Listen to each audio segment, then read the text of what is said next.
Thanks for joining us today. I'm Cody Holyoke. We're watching movement at the top of Jackson County government. The recall results are now certified, removing County Executive Frank White from office.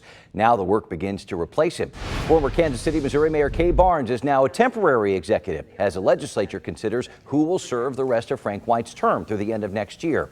The interim exec, as they'll be known, has to be from the same party as Frank White, so Democrats only. County clerk announced 12 candidates made the cut early last week, with a very late ad days later after a 13th person said they paid their taxes. They all come from a wide variety of backgrounds, including some familiar faces with government experience on a local, county, and state level. The county legislature will start holding public interviews with these candidates this week. Stay tuned.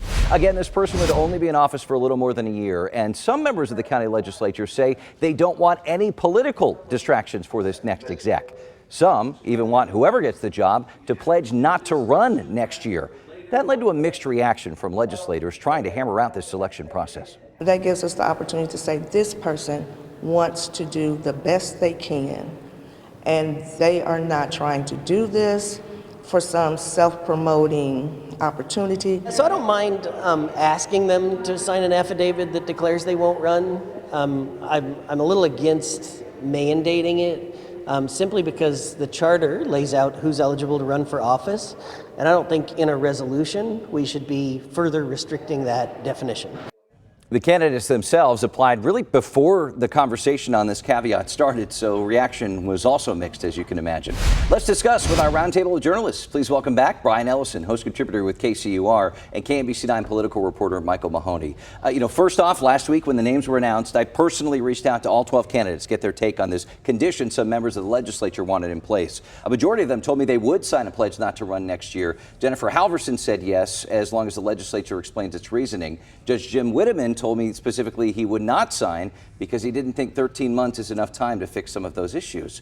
What do you make of those responses and the requests from the legislature? Well, first of all, I'm just glad your cell phone plan has enough minutes to contact all 12 candidates for this position. But I am not surprised that there's a range of response to that. I actually think this is a really interesting question, and I think Sean Smith makes a really good point, that it is really not within the legislature's power to limit who runs for the office.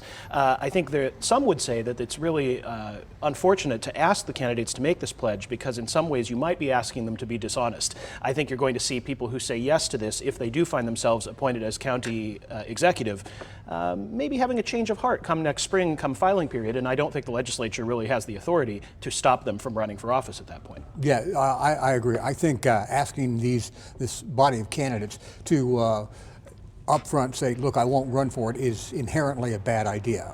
The next county executive under these, with this condition on it, would have 13 months. I think it would handicap whoever is in that office. I think it's a bad idea. They might not have political pressure, but they'd have the pressure of time. So it's something Absolutely. we continue to watch. On the applications, because they sent them out, those are public, candidates were asked to list their priorities. Here are the top three.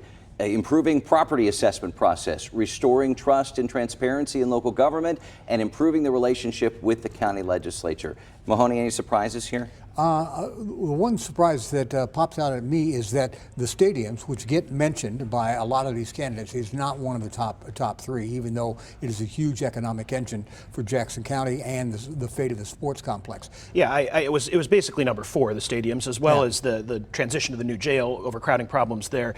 But I think what this list of concerns brings to light is the challenge that exists around how to select a county executive when you have an electorate of 9. Remember, it takes tens of thousands of votes to become county executive normally, but it takes 5 votes to become county executive right now. The interests of the county legislature might be different than the interests of the public. So the relationship with the legislature, and if you're a legislator who has had a world of problems with the way Frank White ran that office, your top priority might be an executive who is collaborative or who is pleasant to be around or who shows up for meetings, but that may not be what the voters most want. So I think we're in an interesting moment. This is a very unusual unusual selection You process. see, I think that's a great point. There, as Brian says, this is an electorate of, you got to get to 5, okay, not tens of thousands of people. And judging by the responses in this survey, it's clearly an issue for the legislators. They want somebody who they can work with because they don't feel like they've had that for a while. In that vein, what should we expect during the public interviews this week? More explanation of how they think that they would work in the county executive's office, giving an explanation of what they believe the job would be, and the ability to work and cooperate with the legislature, all 9 of them, and then a firm commitment to improve the property tax reassessment plan.